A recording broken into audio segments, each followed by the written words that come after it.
दोस्तों, जिंदगी में हम सब पैसा कमाना चाहते हैं। कोई ज्यादा, कोई थोड़ा कम। लेकिन क्या आपने कभी सोचा है कि एक जैसे हालात में एक इंसान पैसा जोड़ लेता है और दूसरा सब कुछ गवा देता है। कोई बहुत पढ़ा लिखा होकर भी पैसों में परेशान रहता है और कोई साधारण सोच वाला इंसान धीरे धीरे फाइनेंशियली स्ट्रांग बन जाता है। आखिर ऐसा क्यों?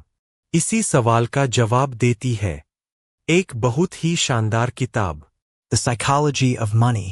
ये किताब हमें ये नहीं बताती कि कौन सा शेयर खरीदे या कितने प्रतिशत रिटर्न मिलेगा।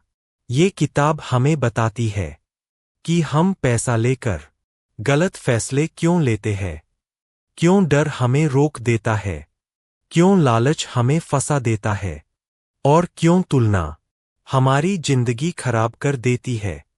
क्योंकि पैसा नंबर्स से नहीं, सोच से चलता है। इस किताब का पहला और सबसे जरूरी सच यही है कि हर इंसान का पैसे को देखने का नजरिया अलग होता है। जो इंसान गरीबी में बड़ा हुआ है वो पैसे को बचाने में ज्यादा भरोसा करता है। जिसने बूम का समय देखा है वो ज्यादा रिस्क लेने लगता है और जिसने कभी नुकसान नहीं देखा वो सोचता है मेरे साथ तो कुछ गलत होगा ही नहीं। लेकिन सच ये है कि हम सब अपने अनुभव के हिसाब से पैसे के फैसले लेते हैं। इसलिए कोई भी फाइनेंशियल एडवाइस सब पर एक जैसी काम नहीं करती। किताब हमें एक बहुत जरूरी बात समझाती है कि स्मार्ट होना और रिच होना एक जैसी चीज नहीं है।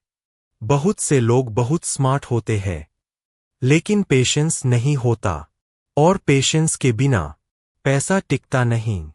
यहीं से किताब हमें कंपाउंडिंग की ताकत समझाती है। कंपाउंडिंग कोई जादू नहीं है।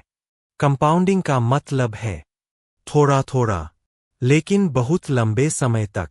वॉरेन बफेट को लोग जीनियस मानते हैं लेकिन असली कारण ये है कि उन्होंने बहुत जल्दी शुरुआत की और बहुत देर तक रुके रहे। पैसा तेजी से नहीं, रुककर बनता है। अब किताब हमें एक बहुत कड़वी सच्चाई बताती है। हम ज्यादातर लोग पैसा इसलिए नहीं खोते क्योंकि हमने गलत इन्वेस्टमेंट की। हम पैसा इसलिए खोते हैं क्योंकि हमने दूसरों से तुलना की।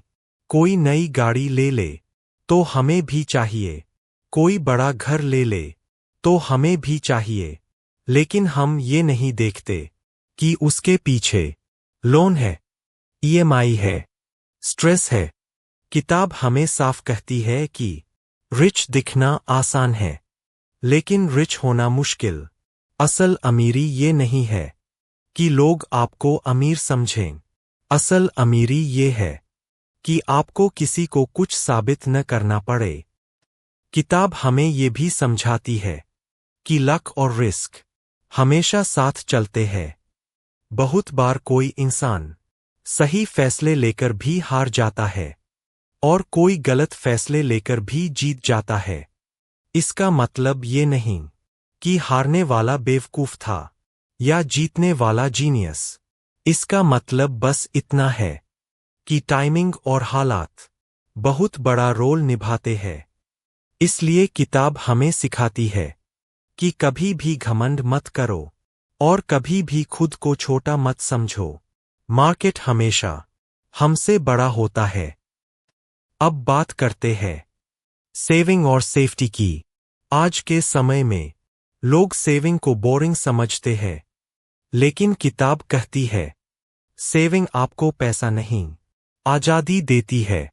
जब आपके पास सेविंग्स होती है तो आप गलत नौकरी छोड़ सकते हैं, गलत हालात से बाहर निकल सकते हैं और डर के बिना फैसले ले सकते हैं। असल वेल्थ वही है जो आपको ना कहने की ताकत दे। किताब एक और जरूरी चीज सिखाती है, Margin of safety. जिंदगी कभी प्लान के हिसाब से नहीं चलती।